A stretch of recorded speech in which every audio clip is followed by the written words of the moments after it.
bafika uHananiya omnye wabazalwane bam enamadoda avela kwaYuda, ngababuza iindaba zamaYuda amasalela asindileyo ekuthinjweni nezeYerusalem.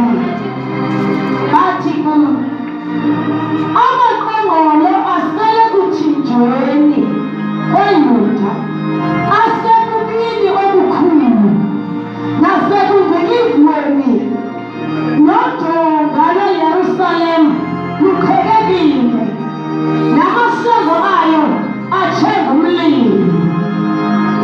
Kwathi ndakuva la mazwi ndahlala phantsi ndalinda, ndenza isijwili iintsuku.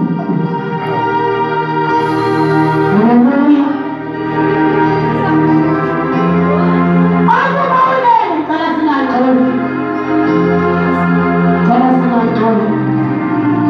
Akuba uNehemiya ephe indaba ngoba abantu babethinjiwe, akuba abantu bethinjiwe babulawa nentonga zadilika, abantu bamathiko babekhona phaa.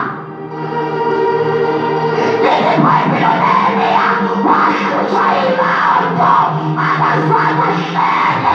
Ubona abantu batshutshiswa, abantu babhujiswa, amasango avutha umlilo, kodwa lithi iBhayibhile lami wakhala, wathandaza kuThixo.